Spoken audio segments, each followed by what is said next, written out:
उत्पत्ति का ग्रंथ 23वां अध्याय के वचन का मनन। उत्पत्ति का ग्रंथ 23वें अध्याय में 20 वचन है। पहला वचन पढ़ेंगे। सारा 127 वर्ष की अवस्था को पहुंची।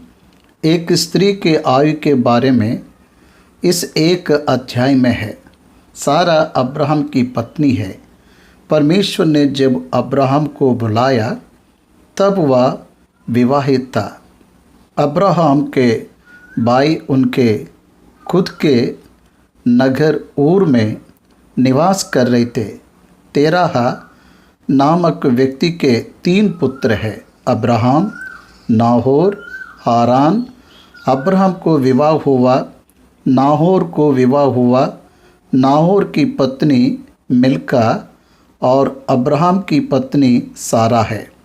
तेराह का पुत्र हारान ने विवाह किया और बच्चे को जन्म दिया। उसका नाम लूत रखा। हारान का पुत्र लूत को अब्राहम अपनी पत्नी सारा को और अपने पिता तेरह को लेकर ऊर नगर से निकला।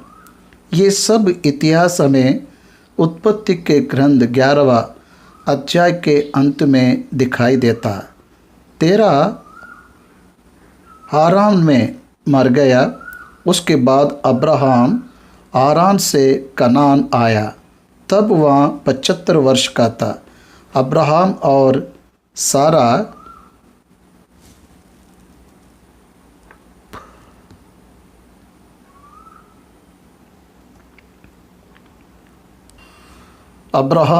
सारा का वैवाहिक जीवन आदर योग्य और बहुत से लोगों के लिए आदर योग्य है।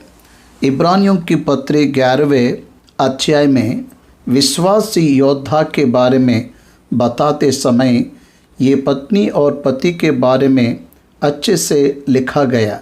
सारा अपने स्वामी का सम्मान करते हुए दिखाई दी। पति को स्वामी कहने के द्वारा वह उसको सम्मान दी। उन दोनों के वैवाहिक जीवन में परमेश्वर की प्रतिज्ञा पूरी होने के लिए एक अद्भुत समय लगा। अब्राहम 100 वर्ष में, सारा 90 वर्ष में गर्भधारण कर इसहाक को जन्म दिया। इसहाक नाम का मतलब हंसी है। सारा माँ बन जाएगी क्या? अब्राहम पिता बन पाएगा क्या? ऐसे उसकी हंसी को परमेश्वर ने देखा। इस बात का उत्पत्ति ग्रंथ 18वां अध्याय गवाही दे रहा है। भाइयों और बहनों, जब अब्राहम से इसहाक की बलि मांगा गया तब अब्राहम बेरशबा में था। बेरशबा में रहने वाला उसका परिवार अब्राहम अपने पुत्र इसहाक को लेकर मोरे पर्वत के पास सारा को बताए बिना जाने के कारण वो बीमार हुई, ऐसे बाइबल के पंडित सोचते हैं। उस कारण से ही इसहाक के जगह पर बलि देकर जब इसहाक को लेकर बेरशबा आए तब सारा बीमार होने के कारण उसे किर्यातअर्बा में आया गया। किर्यातअर्बा हेब्रोन यरूशलेम से 32 किलोमीटर की दूरी पर समुद्र तट की ऊंचाई पर हेब्रोन है। इस तरह से ऑक्सीजन लेवल वहाँ ज़्यादा रहता है।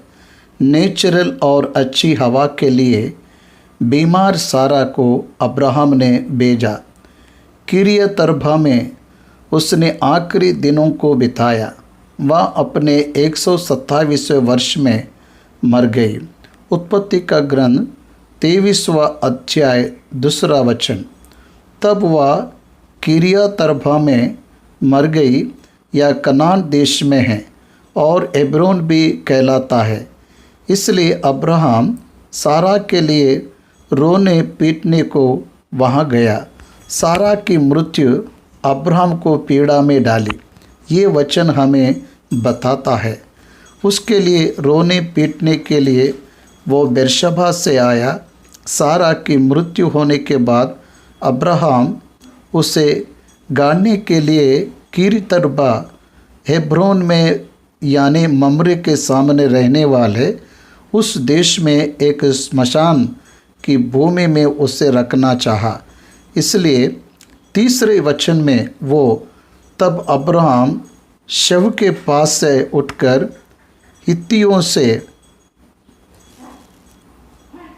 चौथे वचन में, मैं तुम्हारे बीच अतिथि और परदेशी हूँ, मुझे अपने मध्य में कब्रस्तान के लिए ऐसी भूमि दो जो मेरी निज की हो जाए कि मैं अपने मुतक को गाड़कर अपनी आँखों की ओट करूं। ऐसा कहा। हेब्रोन कनान की ही भाग है। परमेश्वर अब्राम से कनान की प्रतिज्ञा किया, फिर भी वह वही की कब्रस्तान को खरीदना चाहा। उसके लिए दी जाने वाली निज भूमि है, फिर खरीदने की जरूरत क्या है, ऐसा उसने नहीं सोचा। वह अब तक उसके वश में नहीं आया था, इसलिए वह खरीदना चाहा। अब्राहम के तौर तरीक़ों को आप इस अध्याय में ध्यान देने से एक विश्वासी आर्थिक व्यवहारों को लेकर कितना स्पष्ट रहना चाहिए ये सीख सकते हैं।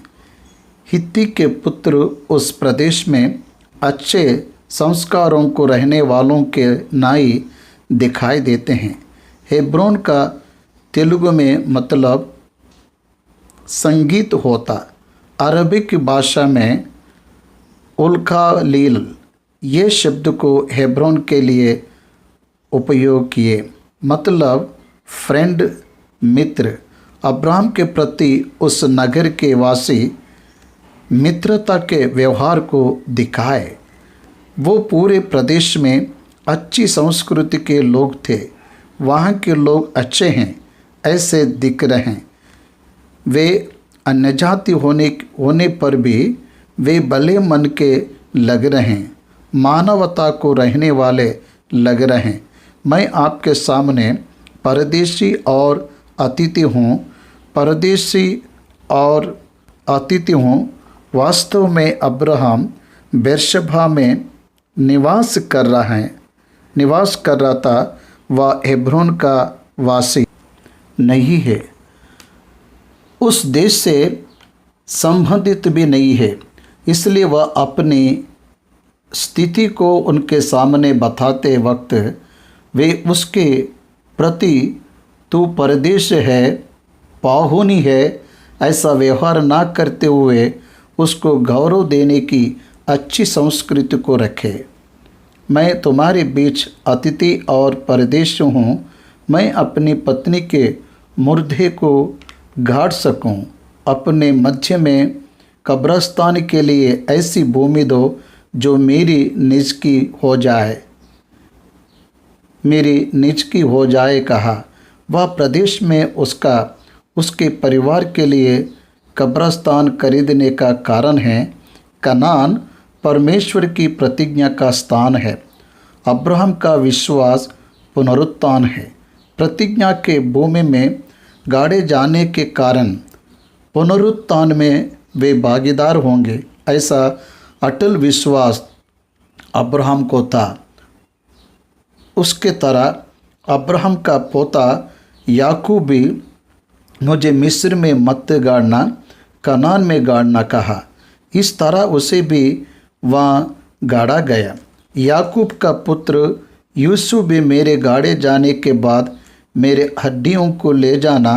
जब वह पुनः कनान में तुम्हें ले जाए तो वहाँ ही मेरे हड्डियों को गाड़ना कहा।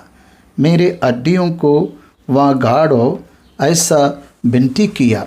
इस तरह वे प्रतिज्ञा के भूमि में गाड़े जाने पर फिर पुनरुत्थान में जी उठेंगे, ऐसे विश्वास को रखे।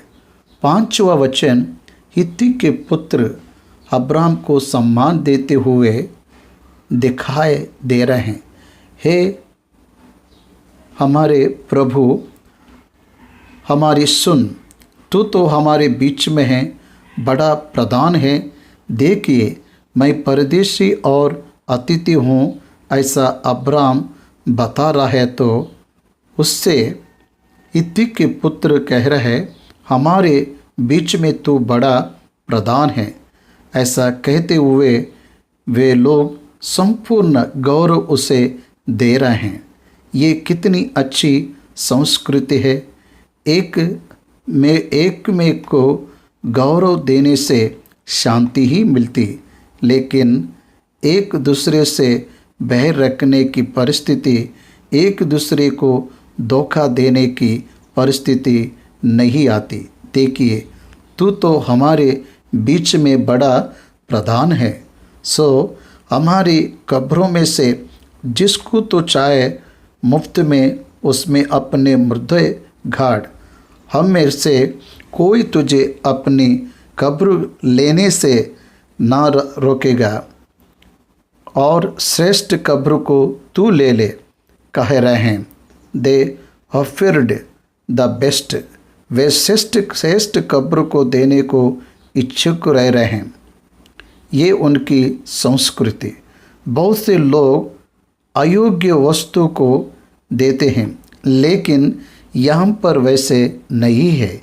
जो श्रेष्ठ है उसे मुफ्त में देने के लिए, वो भी परदेश को मुफ्त में देने के लिए हित का एक पुत्र नहीं, सभी पुत्रों ने देना चाहा। ऐसा वचन हमें स्मरण करता है। ये हित्तियों के रूप में बताए गए ये अन्य जाति के लोग हैं, परमेश्वर को नहीं जानते, फिर भी कितने अच्छे जीवन को रखे। हमें समझ आ रहा है क्या? कितने अच्छे मन को वे उसके लिए रखे हैं। हम में से तुझे जगह ना दे ऐसा कोई नहीं है। तुझे श्रेष्ठ कब्र देने के लिए हम सब भी तैयार हैं। देख रहे हो कितनी अच्छी सोच है। तब अब्राहम अगर सामान्य रूप से कोई रहता था तो खुश होकर अपना लेता था, लेकिन अब्राहम उठकर उनको प्रणाम किया, उनके भले मन के सामने दंडवत किया, उनके अच्छाई के सामने दंडवत किया। कुछ समय में बहुत अच्छे लोगों को भला करते हुए देख व्हाट्सअप कहते हैं, दंडवत करते हैं। अब्राहम भी दंडवत किया। उचित रूप से लेने के उद्देश्य से दंडवत नहीं किया, मोल लेने वाले उद्देश्य में रहकर भी सामने रहने वाले व्यक्तियों को गौरव दिया और सम्मान दिया। 8वां वचन, यदि तुम्हारी यह इच्छा हो कि मैं अपने मुर्दी पत्नी को गाड़ के अपने आंखों की ओर करूं, तो मेरी प्रार्थना है, अपनी आंखों की ओट करूं तो मेरी प्रार्थना है। हर कोई श्रेष्ठ देने के लिए तैयार है, लेकिन थोड़ी दया करके मेरी बात को भी सुनिए। 9वां वचन की, सोहार के पुत्र एप्रोन से मेरे लिए विनती करो कि वह अपनी मकपेला वाली गुफा जो उसकी भूमि की सीमा पर है उसका पूरा दाम लेकर मुझे दे दे, कि वह तुम्हारे बीच कब्रस्तान के लिए मेरी निज भूमि हो जाए। 2 बातों को बताऊंगा, सुनिए। अब्राहम मेरे पक्ष में उससे विनती करते हुए मध्यवर्ती का आह्वान कर रहे हैं। अच्छे मध्यवर्ती का रहना हमेशा भला है। मुख्य रूप से आर्थिक विषयों में अच्छा मध्यवर्ती रहना चाहिए, हित्ती के पुत्र के मध्य में एप्रोन बैठकर सुन रहा है, फिर भी उससे अब्राहम स्वयं बात नहीं कर रहा है। दूसरे मतलब बड़े लोगों से बात करते हुए आप मेरे पक्ष में बात विनती करो नहीं कह रहा है, मेरे लिए विनती करो ये कह रहा है। रिक्वेस्ट करने के लिए वह कह रहा है। हाँ, जब विनती करने के व्यवहार में हम रहते हैं तब वह व्यवहार सफल होता है। दीनता को रखने वाला हर एक व्यक्ति अपने व्यवहार को अच्छा रखता, ये अब्राहम यहाँ दिखा रहा है। दूसरा, पूरा दाम लेकर मुझे देना चाहिए।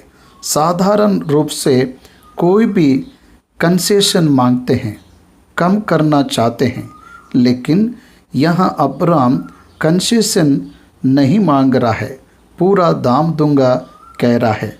इसमें हम अब्राहम को आर्थिक रूप से किस तरह का व्यवहार रखा देख सकते हैं। कभी भी मसीह कीमती वस्तु को कम दाम में खरीदने की आशा को नहीं रखता, पूरा दाम देने की आशा को रखता। वही करा व्यक्ति है। अब्राहम से उस देश के लोगों ने मुफ्त में कोई भी भूमि को देने के लिए कहा, लेकिन अब्राहम पूरा मोल देकर खरीदा। अब्राहम मुफ्त में लेना पसंद नहीं किया। सोहार के पुत्र एप्रोन से वे पूरा दाम में खरीदना चाहा। 10वां वचन, एप्रोन तो हित्तियों के बीच वहाँ बैठा हुआ था, सो जितने हित्ती उसके नगर के फाटक से होकर भीतर जाते थे, उन सबों के सामने उसने अब्राहम को उत्तर दिया। अब्राहम जब पूरा दाम देकर खरीदना चाहा, तब एप्रोन उसका प्रत्युत्तर कितने मधुर शब्दों में दिया। देखिए, एप्रोन ने इब्राहिम को हे प्रभु कहा, माय लॉर्ड कहा। प्रभु कह रहा है। उसकी संस्कृति और संस्कार आपको समझ आ रहा है। हे मेरे प्रभु, ऐसा नहीं, मेरी सुन। खरीदने वाला व्यक्ति पूरा दाम देने के लिए तैयार है, फिर भी ऐसा नहीं, एक बार मेरी सुन कह रहा है। साधारण रूप से जितना निर्धारित किए उससे ज़्यादा ही मांगते हैं, पर यहाँ पर देखिए, एप्रोन यहाँ कह रहा है, हे मेरे प्रभु, ऐसा नहीं, मेरी सुन। वह भूमि में तुझे देता हूँ, वह भूमि मैं तुझे देता हूँ, और उसमें जो गुफा है वह भी मैं तुझे देता हूँ। अब्राहम ने मकफेला गुफा को मांगा तो उसके पास की भूमि को भी दे रहा हूँ, और तू ले ले और अपनी पत्नी को कब्र में रख। कितनी अच्छी इंसानियत है।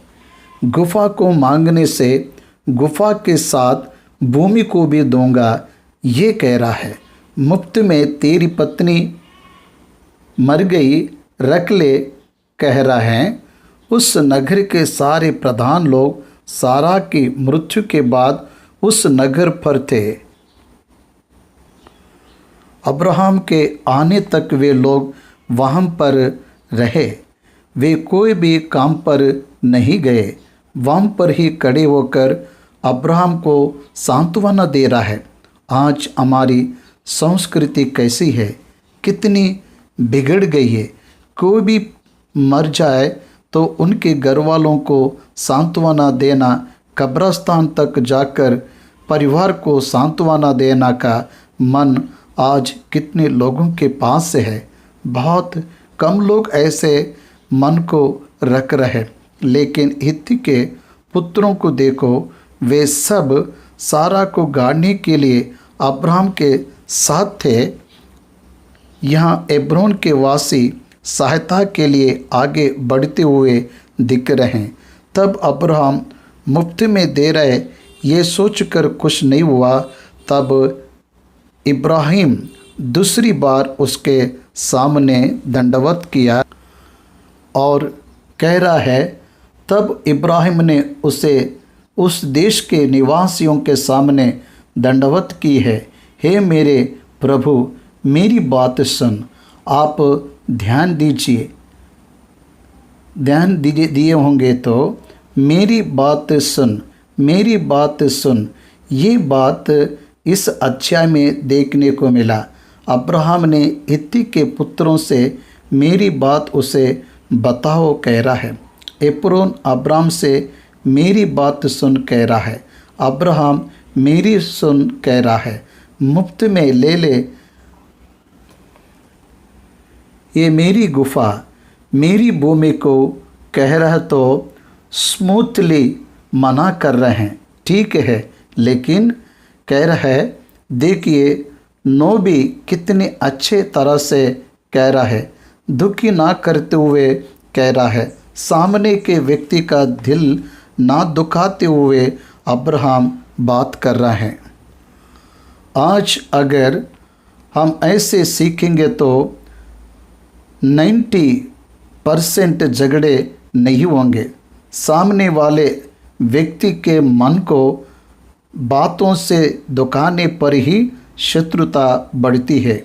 अब्राहम एप्रोन से कह रहा है, ठीक है, लेकिन मेरी विनती सुन, कह रहा है, तू अच्छा है, तुझसे इंसानियत, तुझ में इंसानियत है, तू मेरे प्रति अच्छे हृदय को रख रहा है, लेकिन एक बार मेरी बात सुन। उस भूमि का जो दाम हो वह मैं देना चाहता हूँ, उसे मुझसे ले ले। अगर तू नहीं लेगा तो मैं अपनी पत्नी को उसमें नहीं गाड़ूंगा, कह रहा है। तू पूरा दाम लेगा तभी ही मैं गाड़ूंगा। इस तरह अब्राहम पूरा दाम देना चाह रहा है, कंसेशन नहीं मांग रहा है, मुफ्त में देने से भी नहीं ले रहा है। तब एप्रोन कह रहा है, हे मेरे प्रभु, मेरी बात सुन। एक भूमि का दाम तो 400 शेकेल रुपया है, पर मेरे और तेरे बीच में यह क्या है? अपने मुर्दे को कब्र में रख, बड़ा धन क्यों ना हो। ट्रांसैक्शन इज़ द ट्रांसैक्शन है, उचित में नहीं मिलता। धन के प्रति ये श्रद्धा रहना चाहिए, आर्थिक व्यवहारों के प्रति अच्छी श्रद्धा रहना चाहिए। तब अब्राहम ने एप्रोन की मानकर उसको उतना रुपया तैल दिया जितना उसने हित्तियों के सुनते हुए कहा था, अर्थात 400 ऐसे शेकेल जो व्यापारों में चलते थे। छोटा धन होने पर भी अच्छा व्यवहार को दिखाए। ऐसा व्यवहार को हर कोई रखने से सिविल में झगड़े नहीं होंगे। भाइयों और बहनों, इस तरह की सावधानी अब्राहम ने लिया। सो एप्रोन की भूमि जो मम्रे के समूह की मकफेला में थी, वह गुफा समेत और उन सब वृक्ष समेत भी जो उसमें और उसके चारों ओर सीमा पर थे, जितने हित्ती उसके नगर के फाटक से होकर भीतर जाते थे, उन सबों के सामने इब्राहिम के अधिकार में पक्की रीति से आ गई। ट्रांसफ़र ऑफ राइट्स आने के बाद वे लोग स्थान में पहुँचे, तब तक कहीं नहीं गए थे। एप्रोन की भूमि का दाम देकर डॉक्यूमेंट्स बनाने के बाद, रजिस्ट्रेशन होने के बाद ही उसमें कदम रखे। पूरा दाम देने के बाद ही उसके वश में ले लिया। उस दिन से उस भूमि के फल, पेड़ अब्राहम के हो गए हैं। आप ध्यान दीजिए, जब अब्राहम 175 वर्ष में मर गया तब इस संपत्ति के अलावा कोई भी संपत्ति को अपने पास नहीं रखा। वह उसके मोल लिए गए कब्र में सारा को और खुद को गाड़ना चाहा, लेकिन उचित रीति से कोई मेरी जिम्मेदारी उठाए ऐसा अब्राहम ने नहीं सोचा। उसकी पत्नी के प्रति उसके कर्तव्य को पूरा करने के लिए वह आगे बढ़ रहा है। मुझे और आपको भी हमारे कर्तव्यों को पूरा करना चाहिए, ऐसा मैं विनती करता हूँ। और वह भूमि गुफा समेत जो उसमें थी, हित्तियों की ओर से कब्रिस्तान के लिए इब्रान के अधिकार में, अब्राहम के अधिकार में पक्की रीति से आ गई। आज भी बहुत से देश के लोग यहाँ पर अब्राहम, सारा, इसहाक, रिबका, याकूब, लिया के कब्र देखने को आते हैं।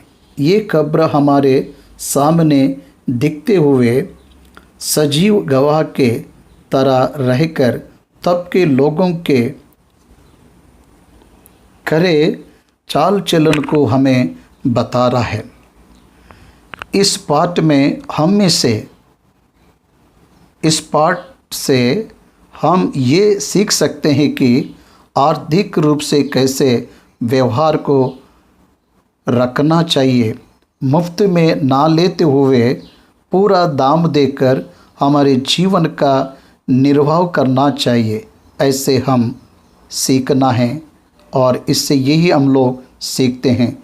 जब वह भूमि पूरी तरह इब्राहिम की हुई तब ही सारा को वहाँ गाड़ा।